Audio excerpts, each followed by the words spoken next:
Okay, we left off in Yud Beis. 2 dots. Just began this.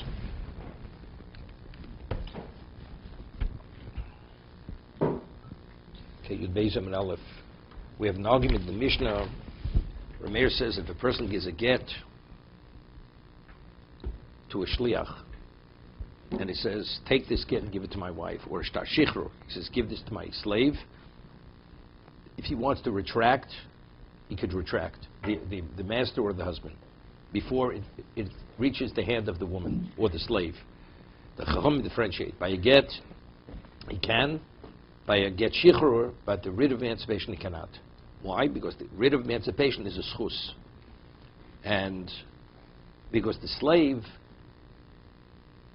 not being emancipated, he could be in the same predicament as being emancipated. The woman, being divorced, she has a financial loss. As long as she's married, the husband has to financially support her.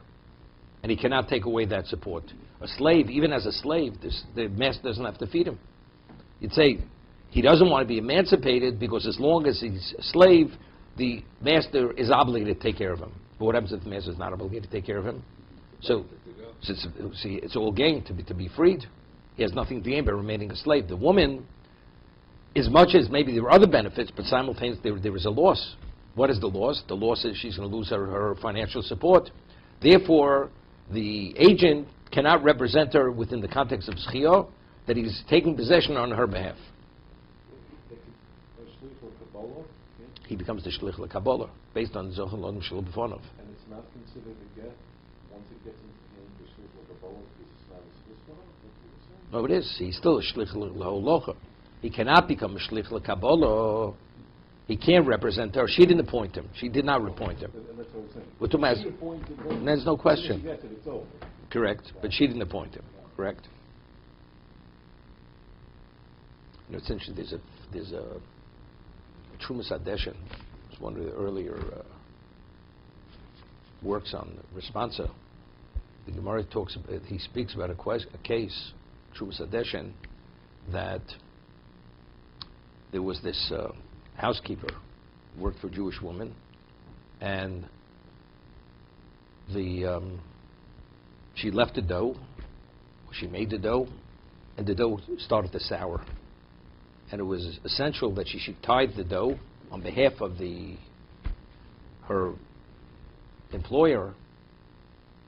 Otherwise, it's a problem because you can't take, if it's something which is spoiled or semi-spoiled, you can't be mafresh the challah.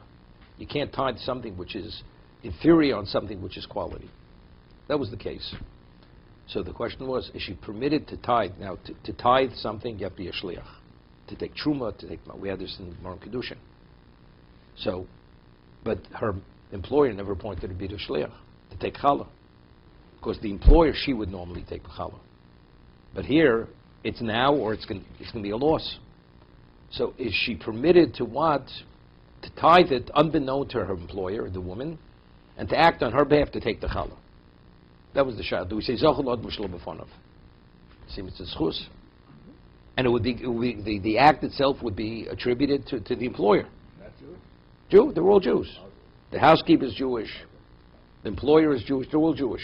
So the woman who's working in the kitchen, she would act on behalf of her employer, the woman, to see it should work. So the Trumas Hadeshin says it doesn't work. Why? Because whenever we say Zochel Lodem Shelo B'Fonov, it's Zochel Lo'odem Lo Me'odem. You got it? Zochen Lo'odem. If I want to purchase something on your behalf, and I'm going to cover it. So there's no loss to the one who I'm acquiring on his behalf. It's all gain. What about if the gain has a cost factor? Right? So over here, the only way I could represent you, that means what I'm taking becomes the coins. Right? Because the moment you mafresh challah, it becomes moment coin. It's the coins. So there's a cost factor to bring about the schus. And who assumes the cost factor? The one who you're acting on their behalf. We don't say schiyah in that case. The whole thing is gone. It's not whole thing. It becomes inferior. It comes inferior. You can still eat it. You could eat it, whatever it is. It was a minimal loss, but doing it that moment would have been a gain. But since there's a cost factor, to the Trumas Station says you cannot. Not everybody agrees with this. What now? Go ahead. The owner doesn't own 100% of the cost. Before it's tithe, the owner owns that dough 100%. But he cannot benefit 100%. Doesn't make it monetarily. It's 100% the owners. If somebody would damage that dough, and that dough on the mart cost $5, we don't say $5 minus the Truman because ultimately he's not going to have the financial interest of Truman in it. That's easy to understand because I would say that if someone damages, he damaged 99% of the owner and he damaged 1% of the coin. No, but he has to reimburse the what's his name? I understand because the owner has the right to give to the coin. But it's not a monetary right. Even the right to give, first it's a question. Even though he has a right, is that quantified in money? Secondly, but the right to give is not 100%. So they'll say it's 99.9%. It's not 100%. You have to reimburse. The restitution is to the owner 100%. He put that money in his pocket. He doesn't have to give the coin anything. Doesn't have to give the coin. It's monetarily, it's 100% the owner's. So one can purchase something for someone else. With somebody else's money, there's no question.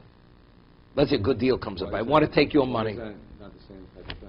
It's the exact same thing. I can't take your money and purchase something on your behalf. You can't. You cannot. Definitely not.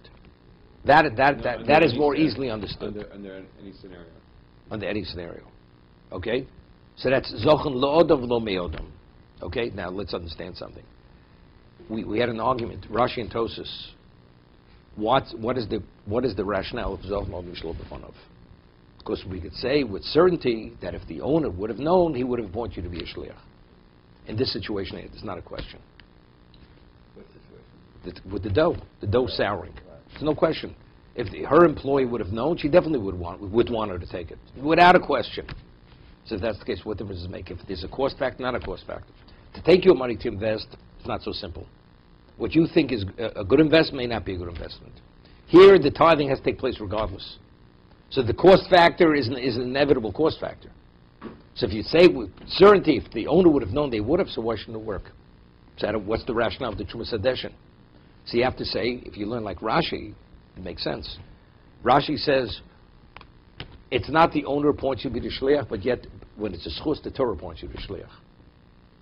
Schiyah is based on a pasuk. When does the Torah appoint the person as a shliach, as an agent, to act on behalf of the one he's representing? If it's all gain and there's no cost factor. If there's a cost factor, there's no gzer sakosuf. Torah doesn't appoint you. It's like chav lachrini. If it's a detriment to anyone, it's no worth. This is the equivalent of that. Even though this cost factor is inevitable and it's in every situation, you can't act. But with certainty, he would want you to be. It's what he wants you to be. It's gzer sakosuf until only appoints you in a particular context. If it's not that context, Torah does not appoint you. What we said,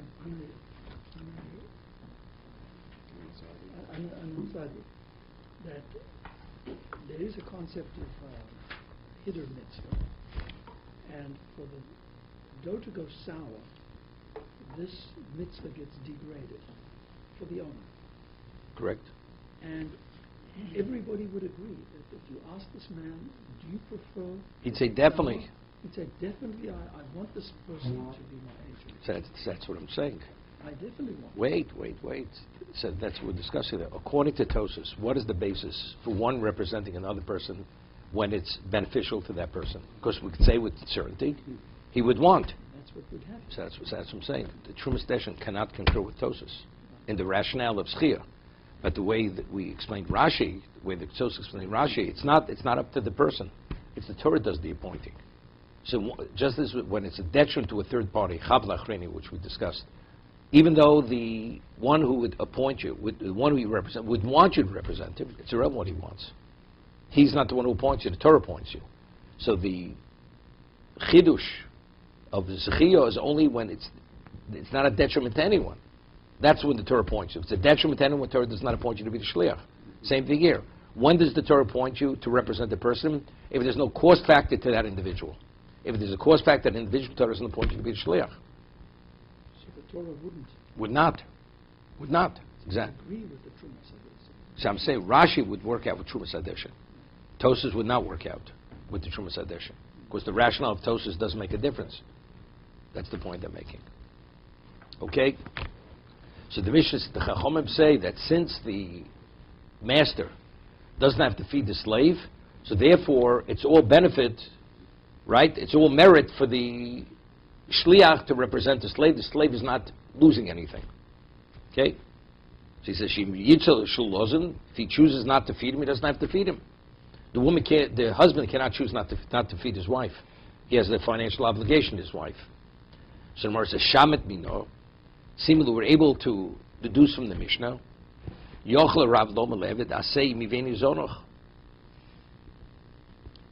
The master could say, I want you to work for me, I'm not going to support you. He doesn't have to support him.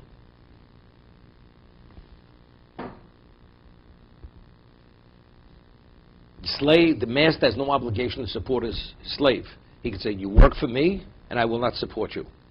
Hochma Askinon, Gemara says, no proof. He's saying to the slave that your earnings, use your earnings to cover take from your earnings and cover your keep, your sustenance. Okay?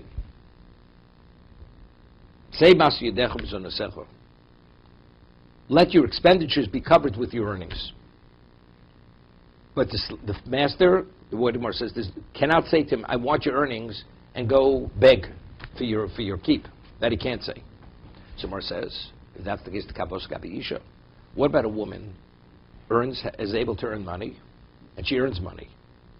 So the earnings of the wife belong to the husband, and the husband feeds the wife. Excuse me. And the husband feeds the wife. What happens if the husband says to the wife, I'm not gonna take your earnings. Let your earnings cover whatever your financial obligations are, needs are.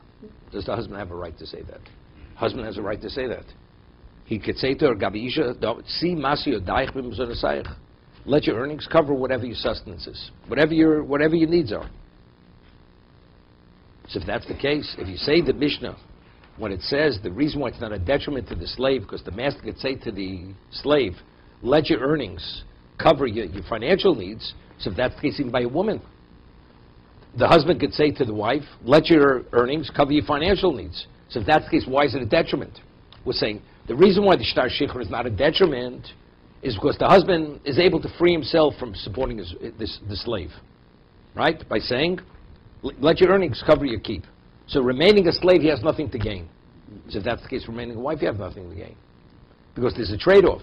She has to give her earnings to the husband. But if the husband would say to the wife, keep your earnings, and let your earnings cover that, the husband is free. So if that's the case, what does the wife gain by remaining a wife? What's the detriment if he divorces her? It's not a financial gain. Those earnings are not hers at all. No, but again, He but if we're saying, has the wait, right to if earn. he has the right, but simultaneously, if he has the right to earnings, he has to compensate her with financial support. So it goes hand in hand. But let's say he says, keep your earnings, and I will not support you. She's paying for those earnings. She's paying for that support. She's working for that. She's compensating him for that support. As a result, her earnings belonging to him, that's the trade-off. That's the trade-off for the support. So if by being divorced, now her earnings are her own earnings. The husband doesn't dictate any longer. So if that's why is it a detriment to be divorced? What is she losing? She'll lose the support, so therefore what? She has the earnings, the place of the support. If, just as the slave was saying, the master cannot say to him, work for me and I'll take your earnings. It's a trade-off. The reason why the master has to support the slave is because he takes his earnings. But if he would take his earnings and not support him, he couldn't do that. So the same thing's true with the wife. He can't take her earnings and not support her. So if that's the case, being terminated, being divorced, what exactly is a financial loss if now she's able to take the earnings and keep for herself? Because it's something the husband could have done to her when he was married. He could have said, take your earnings and I'm not going to support you. Some more answers. Isha b'losofka. What happens if the woman has earnings, but the wife, her earnings don't cover the full support that she needs? The husband has to make up the difference. Evan nami v'losofik. A slave, if his earnings don't cover his full support, the master could say to him, you know something? You'll make do with what you earn. So if therefore, if the master say to the slave, regardless of how much you earn or how little you earn, I will not make up the shortfall. So what does the slave lose by being emancipated? Nothing. The wife, she has a loss. What happens if earnings don't fully cover her needs? He's responsible to make up that shortfall. So being divorced is a detriment to her. So if it's a detriment, therefore we don't say Zochen, the agent, the shliach who takes possession of the get, cannot take possession on her behalf because it may be a detriment. But lo sofik. Lo sofik means it's not sufficient. Sufficient in regard to what? To cover, Roof over her head, food, meals, to cover whatever her financial needs are, it's not sufficient to delouse her. Okay? So the Gemara says, a slave, Abdu Nabi B'lo Sofik, a slave where his earnings are not sufficient, the master does not have to make up the shortfall. Why? Abdu din hom kreise lo shavio lo morseg. If a slave, he's not worth the bread of his stomach, mean his sustenance, to the master or the mistress, l'mayim mit boy, so what does he need for? What's his value? He can't even cover his keep. So what's his value? So Tosa has over here an interesting question. Take a look. It's the fourth Tosas on the page. Eved nam milosofik. The case of the Mishnah is speaking about the slave. He doesn't cover his earnings don't cover all his financial needs, and therefore being freed. And since the master does not have to make up the shortfall, being freed is not a detriment. By the one where he has to make up the shortfall. So being divorced now, she's on her own. Doesn't have enough to cover her financial needs. Remaining married, she's fully covered. A slave, even being a slave, he doesn't have to cover that. So being emancipated is not a financial loss.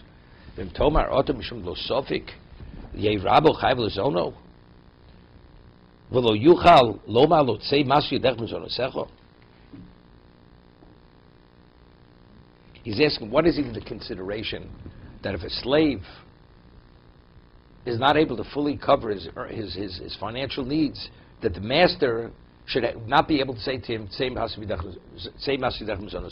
where does it say a master has to feed a slave? The Ksuba says, or Chazal legislate, a husband has to financially support a wife. Okay. Where does it say that a master has to support a slave? Period at all. No, it says at all. You'd say he can't take his earnings and have him starve. That's cruelty. But if he says to him, you know something, you're on your own. Cover yourself. You can't cover yourself. It's your problem. It's not my problem. What's even the consideration differently? We're saying, the master said, say masudech b'mzonosecha. Where does it say the master has an obligation, any financial obligation to a slave? None whatsoever. The old kosher alosha and the komer avdid nom kreisi lo shave. Gemara says, a slave who's not worth the bread of his stomach, what is his value? Therefore, the master doesn't feed him. What do we have to come up with all these rationales? What is the basis? You only need a response if there's a basis for an obligation. There's no basis for an obligation. But as long as the owner owns the slave, the earnings of the slave belong to the master. So doesn't the owner have an obligation to the slave that he's earning money for him? If the master takes his earnings, he has no right to have him starve. So to say that he has a right to tell him to go beg, that's a chidush. But if we're saying that the master says to the slave, take your earnings and cover your financial needs, right? What is even the consideration to say differently? So Bar says, you know what the chiddush is? Where he doesn't cover his financial needs. Even though he doesn't cover his financial needs, the master has no obligation. But why should he have an obligation? To take his earnings and not support him, okay, that's one thing. But if he says, I'm not taking your earnings, first thing, cover your financial needs. And it doesn't cover. The Gemara clearly says, you would think maybe that's an obligation of the master to the slave. How could it be an obligation? To take his earnings and not cover his need, we understand. But if you tell him, cover yourself, if he doesn't make ends meet, why should the master be obligated? A wife, you're obligated from the ksuba. He says, he should say he has no obligation to support him, to feed him. He said, let your earnings cover your sustenance. See, he explains, V'omer read solka daitoch. I would have thought the regilusu she'eved atzmo holech v'oved es rabo. Even if the master says, let your earnings cover your financial needs, where's he going? Usually a slave works for the master. Yeah. That means he's going to work in the field, the master's field. He'll be the housekeeper for the master. So he's working for the master. Even he says, let your earnings cover your needs. It's not he's earning a wage elsewhere. He's working for the master. So factually, the master's not giving him a wage. The master will make it up, will feed him. Right? Let's say he's working for the master. He goes works for someone else. He says, go work for someone else, and whatever your earnings are, make sure to cover your needs. He can't make ends meet. It's understood. In that situation, he has no obligation. What about if he's working for the master? So the master is not actually giving him a wage, but the master definitely has to cover his finance, has to feed him. Right? Yeah. But let's say the amount, his service is not fully sufficient that the master should have to cover everything he does, or to cover all his financial needs. I'd say, but since he's working for you, and he's accommodating you, you're not paying him a wage, you should cover everything. So on that, the Gemara says he has no obligation to cover. Even though he's working, the master is a direct beneficiary of his service. Why? Because just as when he goes to a third party, he could say, take your earnings and let your earnings cover your keep. Identical. When you work for me, it's no different. What difference you work for me, you work for a third party. So therefore he says, something? If your value has value is one thing, but if your value is not even the food you eat, it's a losing proposition. Don't work for me, go work elsewhere. From this we're able to derive, extrapolate.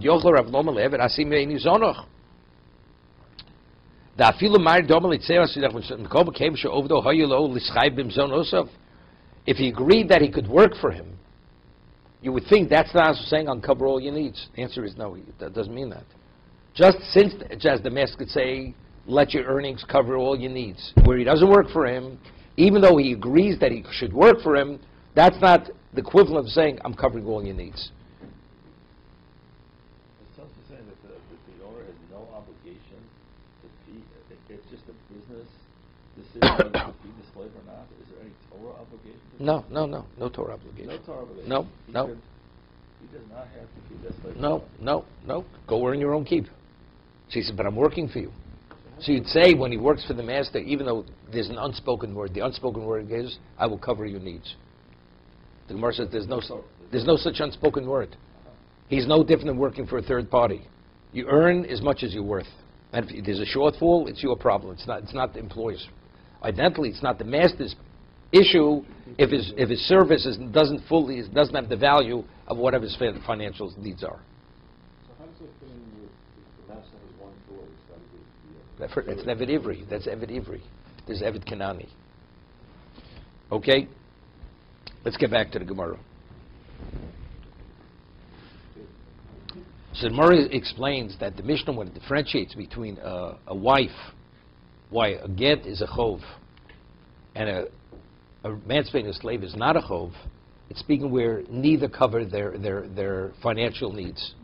Here, neither cover their financial needs. So for the woman, it's a detriment because the husband has the obligation. For the slave, it's not because the master has no obligation.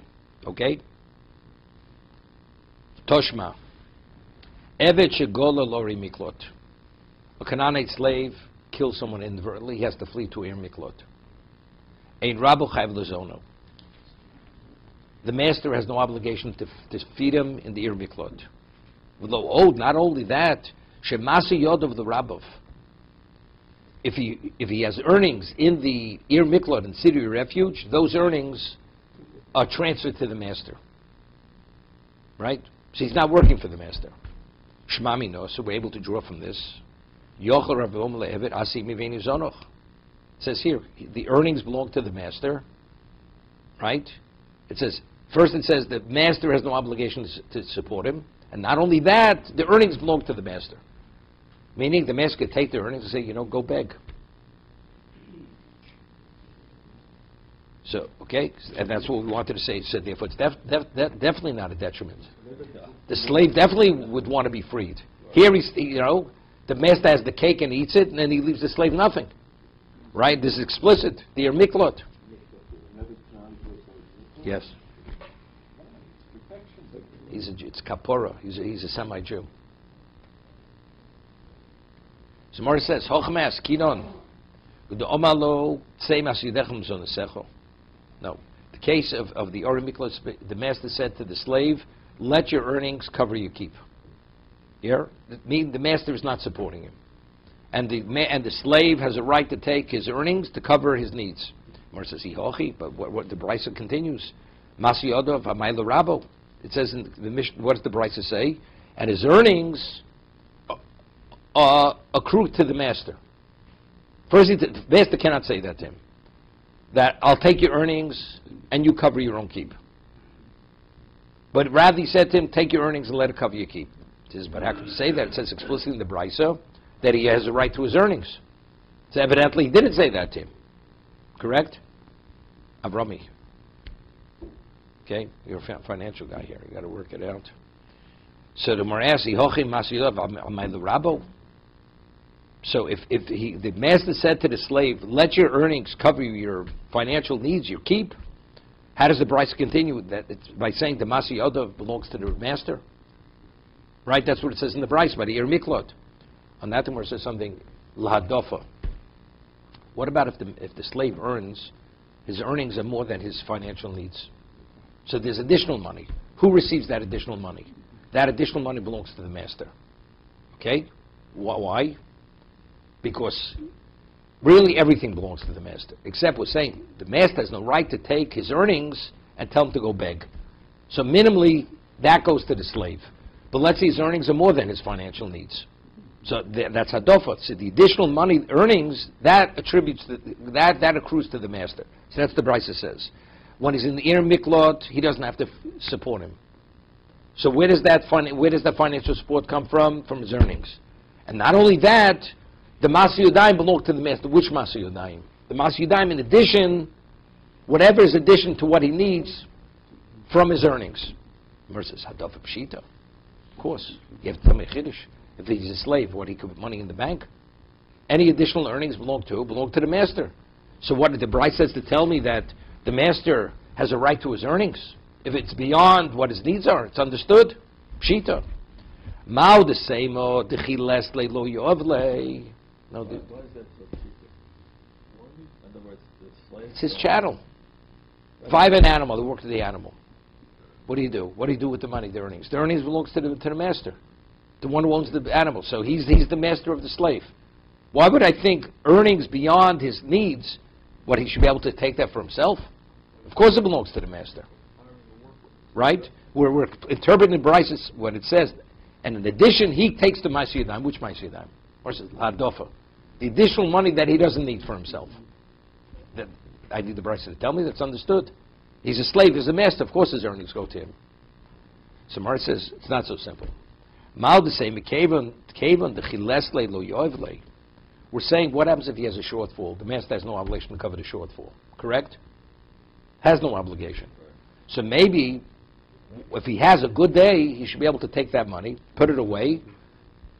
Because of the eventuality, he'll be in a bind. He won't be able to cover a shortfall.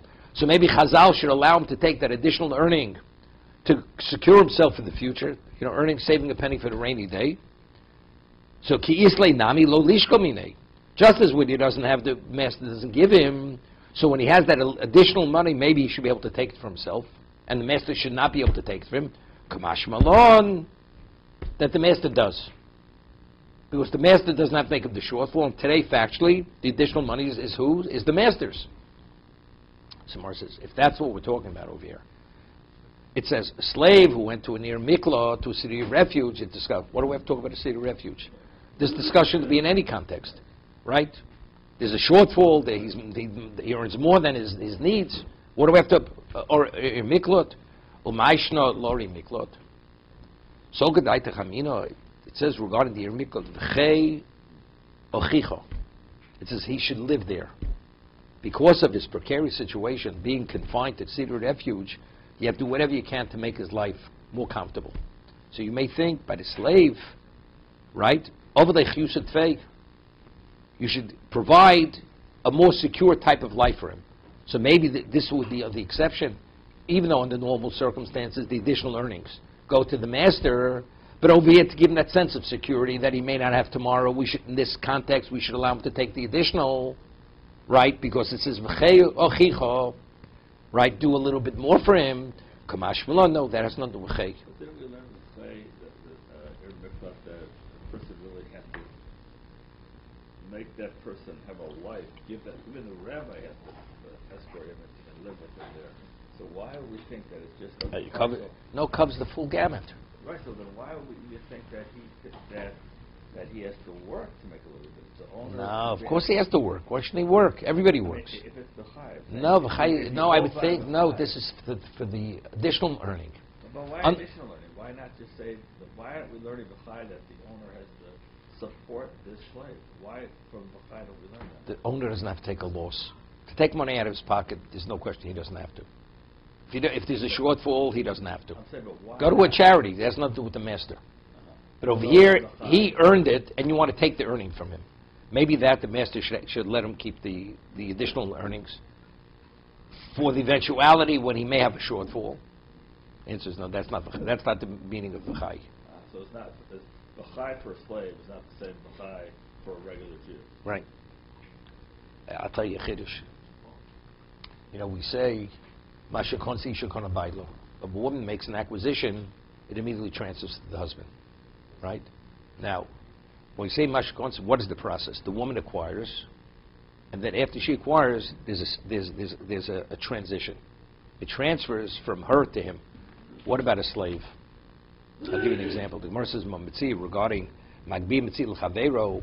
If you find a lost article and you want to take possession of another person, it may be a chav lachrini. Maybe a chav.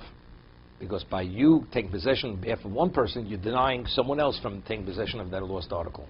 Right? That's magbi mitzil chavero, is lo kana chavero. Someone asks, how could that be possible? We have a case, a Canaanite slave. When he finds an object, he takes possession on behalf of the master. If it's chav lachrini, how does he take possession on behalf of the master? That's the Gemara's question. So Gemara answers, there's a difference in a slave and an ordinary person. When an ordinary person takes possession on behalf of another person, he himself is an independent party, and he wants to become a shliach to represent the person who he wants to take possession on his behalf. If it's a detriment, he cannot be a representative of another party.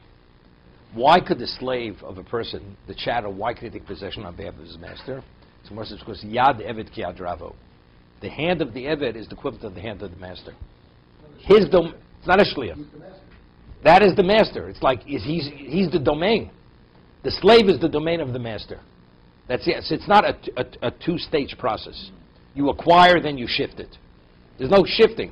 He is the domain of the master. Am I a wife? A wife has a hand of her own. So if she wants to take something... Same question. It would be the same way. She would want to take possession on behalf of the husband. She doesn't have to because it belongs to her husband. No. Let's say a lost article. Right. That would be Hamagbi Tzil Chavero. A woman finds a lost article doesn't transfer to her husband? If she's taking it on behalf of that, it will not transfer. As when Reuven takes it for Shimon. Does not. But what about what you said a second ago? Because it's a detriment. It's a detriment to others. You said that anything a woman gets belongs to her husband. Yeah, gets where she's permitted to get it. No, that's where she acquires it for herself. If the woman would pick up the object for herself, the lost article, move in. Everybody move in. If the woman would pick up the lost article for herself, it transfers to the husband immediately because she took it for herself. Anything she acquires transfers to the husband. What about if she would pick it up for the husband? It would not go to the husband. A slave would go to the master because the hand of the slave is the domain of the master. The woman is independent. So if she acquires for herself, it transfers immediately. It's hers, now it becomes his. But if she takes it for him, she's his representative. She's a shliach like a third party's a shliach. Malkush Chav Lachrin, it doesn't work. Since it's a detriment to others, she cannot be the shliach. You following? Yeah, I'm following. I'm just wondering why we would say that she would take it, whatever the best situation is for the husband. if the situation is for her to take it for herself, and that's how she should pick it up. No, if she picks it up for herself, it's the husband's immediately. But let's say she says, I have no interest in this. She finds a tool. She has no interest in the tool. She's taking the tool on behalf of her husband. If she wants it for her husband, then she should say, I'm taking it for myself, because Correct. she knows it goes to her husband. Okay, you have to be a little bit of a lamdan for that. Okay? But my difficulty is this. It says because it's chay, you may think that the additional earnings should go to the slave because it says v'chay. You have to provide him with an extra degree of security. Okay? But the fact is, the moment the slave earns those earnings, who earned the earnings?